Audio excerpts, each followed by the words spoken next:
জীবনে যতদিন বাঁচবেন এই তিনটি আমল কখনো ছাড়বেন না।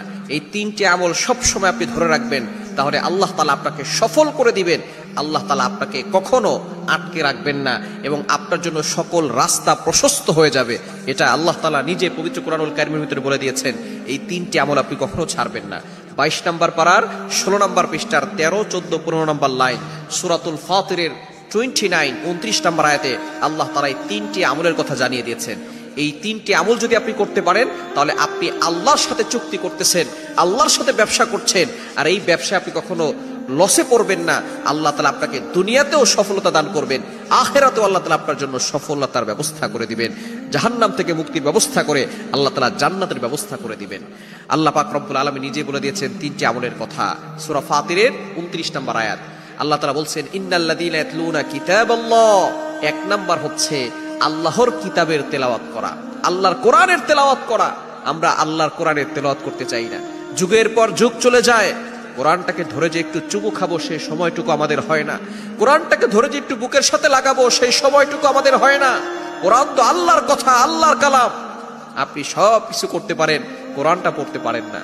আপনার ব্যবসা বাণিজ্য ঠিক মতো চলতেছে সেটা আপনি করতে পারেন, কিভাবে সন্তানকে পরিচালনা করতে হবে সেটা আপনি জানেন, কিভাবে স্ত্রীর সাথে ভালো ব্যবহার করতে হবে এবং স্ত্রীর পেট বাঁচাতে হবে, স্ত্রীর পেট, সন্তানদের পেট, নিজের পেট কিভাবে বাঁচাতে হয় সেটা আপনি খুব ভালো করে জানেন। ব্যবসায় কিভাবে লাভবান হতে হয় সেটা আপনি জানেন, কোনভাবে টাকা ঘরে আসবে সেটা আপনি ভালো করে জানেন, কিন্তু আপনি কোরআনটা পড়তে পারেন না। এই কোরআন হচ্ছে আল্লাহর কিতাব, আল্লাহর কালাম।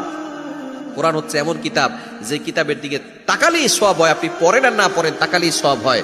যদি পড়তে পারেন, পড়লে তো প্রত্যেকটা অক্ষরে 10টা করে নেকি হবে, বুঝে পড়লে আরো বেশি সওয়াব হবে। সুতরাং এই কোরআন আমরা অবশ্যই পড়ার চেষ্টা করব। জীবনে যতদিন বাঁচবেন 1 নাম্বার আমল হচ্ছে, আল্লাহ নিজে বলে দিয়েছেন যে আপনি কোরআন তেলাওয়াত করা ছাড়বেন না। আপনি দৈনিক 5 পৃষ্ঠা হলেও তেলাওয়াত করবেন, 2 পৃষ্ঠা হলেও তেলাওয়াত করবেন। রমজানে আরো বেশি বেশি তেলাওয়াত করবেন, কেন রমজানেই কোরআন নাজিল হয়েছে। আল্লাহ নিজে বলে দিয়েছেন, কোরআন খোলেন 2 নম্বর পারা 7 নম্বর পৃষ্ঠার 1, 2 নম্বর লাইন সূরা বাকারার 185 নম্বর আয়াতে আল্লাহ বলছেন, শাহরু রমাদান আল্লাযী উনজিলা ফীহিল কুরআন হুদাল লিন-নাস ওয়া বাইয়িনাতিম মিনাল হুদা ওয়াল ফুরকান। আল্লাহ পাক রব্বুল আলামিন জানিয়ে দিয়েছেন যে এই কোরআন রমজান মাসে নাজিল হয়েছে। সুতরাং রমজানের বরকত এতটা বেশি হয়েছে কোরআনের কারণে। সুতরাং 1 নাম্বার হচ্ছে ইন্নাল্লাযীনা ইয়াতলুনা কিতাবাল্লাহ, আল্লাহর কিতাবের তেলাওয়াত করা। 2 নাম্বার হচ্ছে ওয়াকামুস সালাহ, নামাজ কায়েম করা। আপনি নামাজ পড়বেন, অনেকে আছে নামাজ পড়ে না, নামাজ পড়বেন যতটুকু সম্ভব। যেখানেই থাকেন না কেন আপনি ফরজ নামাজ কখনো মিস করবেন না। আপনি যেখানেই থাকেন না কেন আপনি নামাজ পড়বেন। আপনি নামাজ নিজে পড়বেন, আপনার পরিবারকে নামাজ পড়তে বাধ্য করবেন। তাহলে 2 নাম্বার হচ্ছে নামাজ কায়েম করা, ওয়া আকামুস সালাহ। এবং 3 নাম্বার হচ্ছে ওয়া আনফাকু মিম্মা রাযাকনাহুম সিররা ওয়া আলানিয়া। আপনাকে আল্লাহ তাআলা যতটুকু সামর্থ্য দিয়েছেন আপনি আল্লাহর জন্য খরচ করবেন, দান করবেন, ডোনেশন করবেন। আমরা অনেকেই দান করতে চাই না। দান করলে আল্লাহ পাক রব্বুল আলামিন বিপদ আপদ থেকে হেফাজত করেন, বালা মুসিবত থেকে হেফাজত করেন। এবং কোনো কারণে যদি আল্লাহ তাআলা কোনো বান্দার প্রতি রাগান্বিত হয়ে যান, তাহলে আল্লাহ পাক রব্বুল আলামিন যদি সে দান করে আল্লাহকে সন্তুষ্ট করার জন্য, আস-সাদাকাতু তুতফিউ গাদাবার রব্বি ওয়া তাদফাউ মিতাতাসসু, আল্লাহ পাক রব্বুল আলামিন ওই বান্দার প্রতি সন্তুষ্ট হয়ে যান। বলেন সুবহানাল্লাহ। এজন্য অবশ্যই আমরা দান করব।